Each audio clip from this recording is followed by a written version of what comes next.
Welcome back to my YouTube channel. আজকে যারা এই ভিডিও দেখছো তাদের প্রত্যেককে আমি আমার মনের অন্তর থেকে সম্মান জানাচ্ছি। আজকে তোমাদের এডুকেশন যে ট্যুর হচ্ছে সেই এডুকেশন ট্যুরে আরেকটা নতুন ভিডিও নিয়ে চলে এলাম। এই ভিডিওটা সম্পূর্ণ তোমরা জানো যে ঘরের শত্রু বিভীষণ, তাই তো? ঠিক একইভাবে সিরাজউদ্দৌলার পরম শত্রু ছিলেন মীর জাফর। ওই মীর জাফরের বাড়ি দেখার জন্য আমরা চলে এসেছি। তবে এখানকার তথ্যগুলো আমরা সম্পূর্ণরূপে তত কিন্তু কালেক্ট করতে না পারার জন্য আমরা একজন গাইড নিয়েছি, যিনি সরকারিভাবে গাইডই করেন এবং সম্পূর্ণ তথ্যগুলো আমাদের কাছে তুলে ধরেন। তাই এই ভিডিওটা সম্পূর্ণরূপে দেখবে এবং তোমরা ইতিহাসে পাতায় যাকে দেখেছো মীর জাফরকে, তার সম্পূর্ণ বাড়িগুলো তোমরা দেখতে পারবে স্বচক্ষে। শুধুমাত্র তোমাদের জন্য এই ভিডিওটি তৈরি করা এবং আমাদের এখানকার ভূমির পুত্র স্যারের সঙ্গে তোমাদের পরিচয় করিয়ে দিয়ে এবং এখানকার তথ্যগুলো জানার চেষ্টা করি।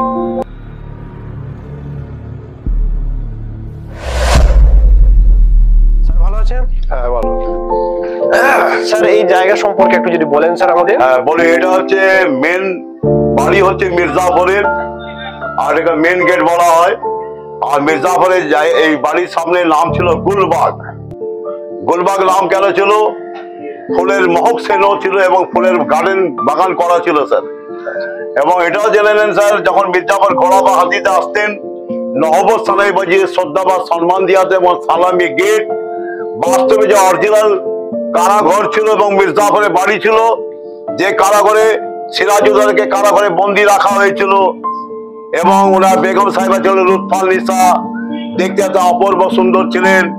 মীর জাফরের বড় ছেলে মিরন ভাবলেন, যখন আমি যদি বাঘের খাঁচায় বন্ধ করে ফেলেছি, এবার আমি লুৎফাকে পেয়ে যাব, সফল বা কামিয়াব হওয়ার কারণ সফল হতে পারলেন না কেন?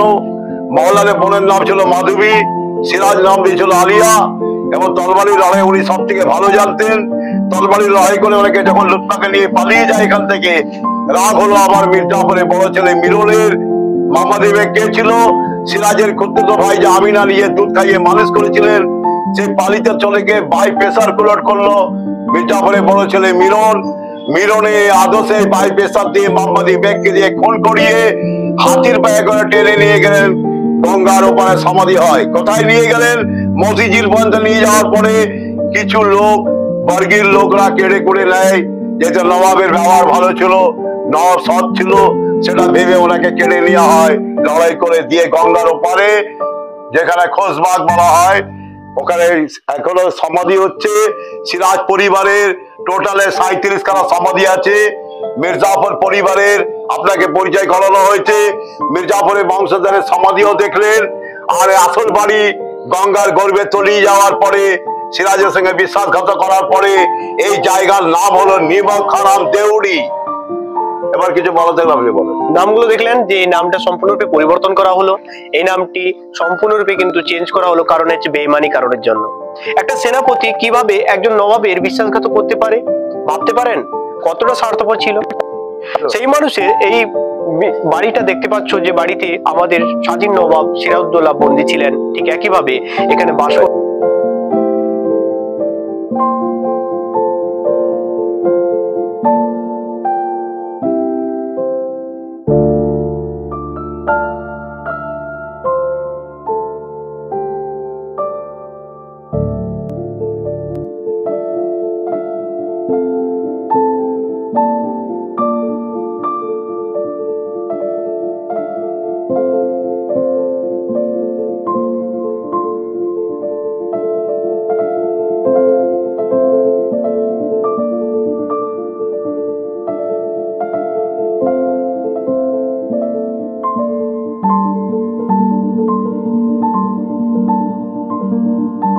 মুর্শিদাবাদের লাস্ট নবাব সৈয়দ নবাব বাহাদুর ওয়াসিফ আলী মির্জা, যার মেয়ে ছিল হল্লো সাহেবজাদি বেগম, ওনার পরিবার এবং মীর জাফর পরিবার এখন আছেন। তার পরিবাররা এখানে আসা যাওয়া করেন। পবিত্র স্থানে হিন্দু মুসলিম কাউরি বাধা নেই, ধূপবাতি মোমবাতি জ্বালানো হয়। তীর্থস্থান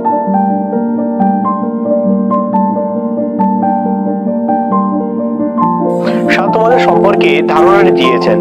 এই জায়গা দেখতে পাচ্ছ, আমি দেখাতে বলবো, এই জায়গাটা দেখতে পাচ্ছ, এখানে এই প্রাসাদটা ছিল, গঙ্গা তলিয়ে যাওয়ার ফলে এইটা কিন্তু ভগ্ন হয়ে গেছে। এছাড়া তোমরা দেখতে পাচ্ছ আমার পিছনের দিকটা, একে ইমামবাড় বলা হয়। এখানে বর্তমান মীর জাফরের বংশধররা এখানে বসবাস করেন, আসা যাওয়া করেন, এবং এখানেও তাদের বংশের যে পরিবারের লোকেরা এখানে কিন্তু থাকেন। এই ইমামবাড়টা একটা পবিত্র স্থান বলে এখন গণ্য করা হচ্ছে, তীর্থস্থান হিসাবে গণ্য করা হচ্ছে। এখানে যেমন মুসলমানরা আছে, ঠিক একইভাবে হিন্দুরাও আছে। এর ফলে সাম্প্রদায়িকতা রক্ষার জন্য এখানে কিন্তু এখনো চালু রয়েছে। একটা কথা তোমাদের বলে রাখা ভালো, মীর জাফর বিশ্বাসঘাত করলো, তার পরিবারটা কিন্তু করেনি। অর্থাৎ একজনের জন্য পুরো পরিবারটাকে খারাপ বলা কিন্তু ঠিক বলে আমি মনে করি না। একজন বিশ্বাসঘাত করেছে, তাকে আমি ঘৃণা করতে পারি, তাকে আমি যা বলতে পারি বলার আমাদের স্বাধীনতা রয়েছে, কিন্তু তার পরিবারটা কি করলো? তাই তার পরিবারের দিকে আপনার বিদ্রুপ কোনো কথা না বললে আমি মনে করি ভালো হবে। কেন? তার পরিবার কিন্তু সেই সঙ্গে, সেই কাজের সঙ্গে যুক্ত নয়। অনেক বছর আগেকার ঘটনা, বর্তমান প্রজন্মে তাদের কি দোষ? তাদের পূর্বপুরুষ যদি কোনো ভুল করে রাখে, তাদের কোনো কি দোষ, তাই না?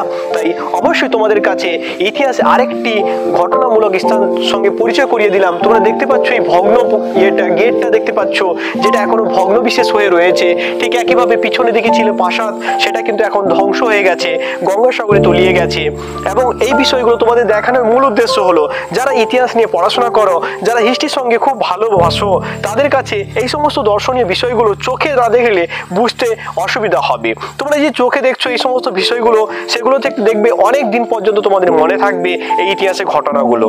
তাই অবশ্যই তোমরা জানো, তোমাদের স্বার্থে আমি এডুকেশনাল ট্যুর সিস্টেম চালু করলাম, যেখানে পার্টিকুলার ঐতিহাসিক স্থানগুলো তোমাদের কাছে তুলে ধরছি এবং সেই সমস্ত স্থান সম্পর্কে সম্পূর্ণ ধারণা তোমাদের দিচ্ছি, গাইড সহকারে, এখানকার ভূমিপুত্র সহকারে তথ্যগুলো নিয়ে তোমাদের কাছে প্রোভাইড করছি। তাই অবশ্যই এই চ্যানেলটিকে সাবস্ক্রাইব করে রাখবে, এবং যারা এই চ্যানেলটিকে এখনো সাবস্ক্রাইব করে রাখোনি অবশ্যই করবে, পাশে থাকা বেল আইকনটি প্রেস করে নেবে। এই বলে আজকে এই ভিডিও শেষ করলাম। তোমরা অবশ্যই সবাই ভালো থাকবে।